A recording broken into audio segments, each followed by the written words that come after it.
how much music theory do you need to know to get into music production?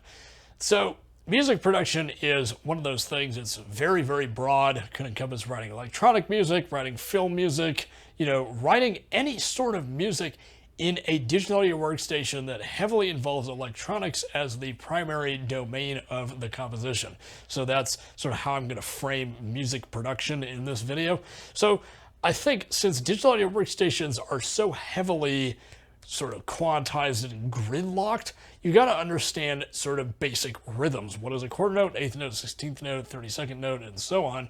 And understand that when you quantize to the 32nd note, what exactly is happening to the rhythm.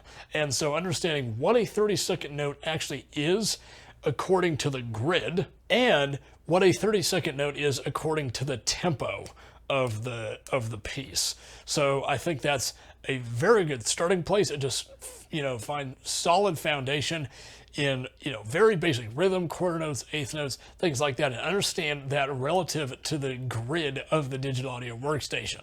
Second of all, which is closely related to that, but how do you fit the phrases together? How do you fit the loops together? How does everything go together in terms of, here's a 4-measure phrase, here's a 3-measure phrase, here's a 4-measure phrase, and being able to sort of visualize that, and maybe even being able to audiate it, sort of hearing it in your head, or singing it out loud, or doing any number of things, as you're composing, because then you can sort of understand, okay, here's this 4-measure phrase, here's a 3-measure phrase. I'm not just throwing the loops together in some random order. I'm doing it in a very intentional way, and this is sort of how the piece is going to end up being structured, and I'm going to be able to see this in relation again to the grid of the digital audio workstation. Then what I would say is you also need a foundation in terms of harmony. So a solid foundation of what a major chord is, minor chord, what are all the key signatures. I know a remarkable number of people who don't know their key signatures. So that's very, very important. Even if you're working with prearranged loops where everything's just thrown together for you, you still got to know, what, this is a major chord, this is a diminished chord, because then you may have to write things over, that prearranged loop, or you may be modeling something off of, something else. And you're like, okay, what type of chord is this? So I think, identifying those types of things can be very, very beneficial in a music production environment. The other thing that's very important to think about is musical forms. And I think musical forms can serve as sort of a catapult in a way to, composing and writing music. Because if you know sort of what a rondo form is, what a sonata form is, what the blues is, and all these other different forms, then you can start to say, oh, you know what? I actually have sort of a template by which to write this music. And you don't have to follow that template exactly, unless it's a school assignment or something. But then you can sort of say, here's this sort of framework, and I'm going to work off the rondo, A, B, A, C, A, and that's going to be the piece.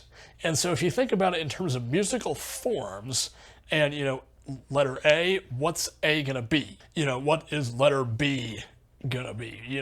What are all these things gonna actually be? And then you can start to think about how might you change things up based on these sections. So maybe the B section has different instrumentation. Maybe the B section has a different groove. There are any number of sort of compositional processes that you can follow when you start to understand the musical form. And the musical form is not something that I even thought about until very recently, because I was just thinking about, okay, I'm going to write this section, and then I'm going to write this section, and I'm like, oh no, what am I going to do next? And it's like, well, I have to come up with an idea, which is fine. That's a valid way to do it.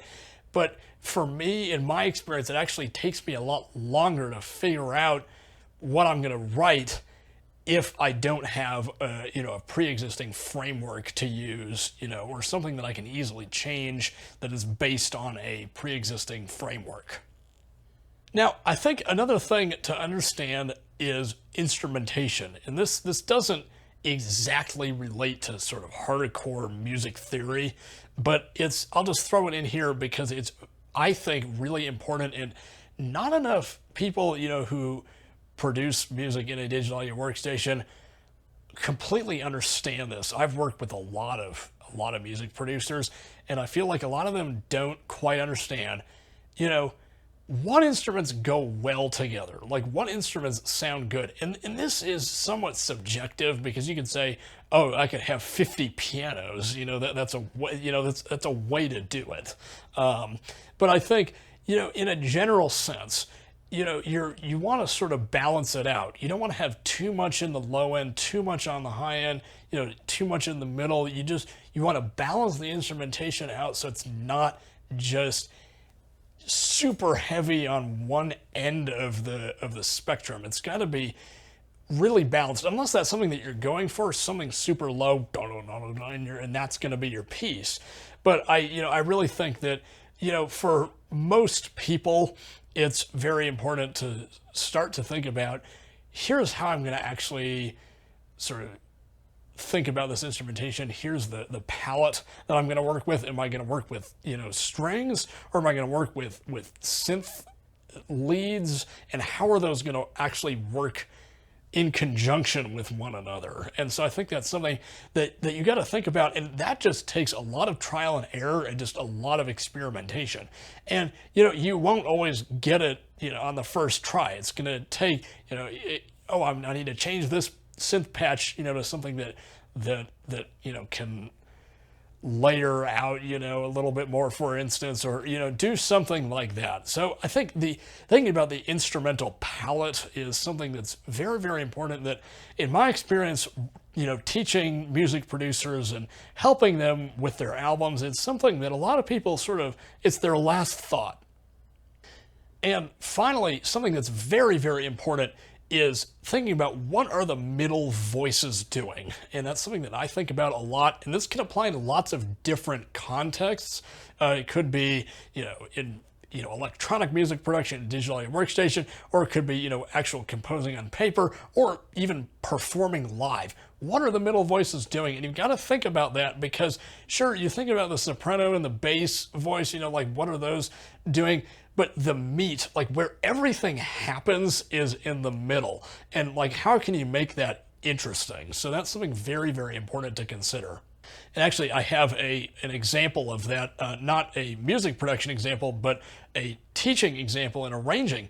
So throughout the whole month of July, this is August when I'm filming this, I taught a band class. And so this was mostly middle and high school students, so they had some experience, not a ton of experience, and they were really, really great players. I was honored to work with them, and so I was trying to figure out, well, how do I arrange all this music for them, for these musicians?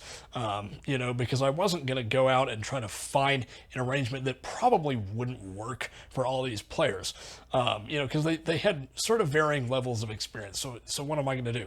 So I wrote all my arrangements out myself for them.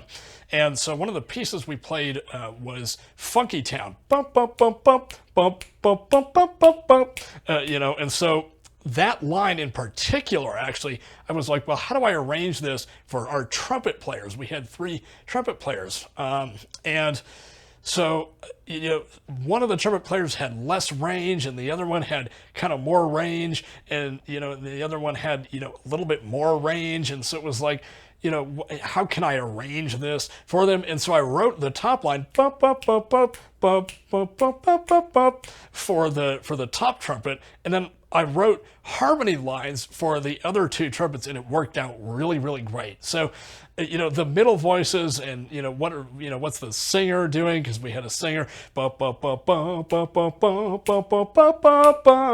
the melody of the tune. And so that's a really good example of how I was able to arrange stuff. I can make an entire video just about sort of how to arrange music. If you'd like to see that, leave that down in the comments. But anyway, that just demonstrates how important the middle voices are, because you might have a trumpet player who has a little bit less range and who has to play lower. So what are you going to do? You can put his part an octave lower, or you can do something a little bit more interesting. So thinking about the middle voices is really important. So that pretty much sums it up. How, important is music theory? It's very, very important. How important is general musicianship? Very, very important. And so all these things they all tie in together, and I'm sure there are lots of other things that are crucial, that if I think about them, I will create another video about this. But for now, that'll wrap this video up. So if you like this video, please give it a like, please share it, please subscribe to this channel, please share this channel with anybody who you think would benefit from it. And so with that, thanks for watching this video. I have new videos coming out every Tuesday and Thursday at 9 a.m. Mountain Time, so look out for those. So with that, thanks for watching and have a great day.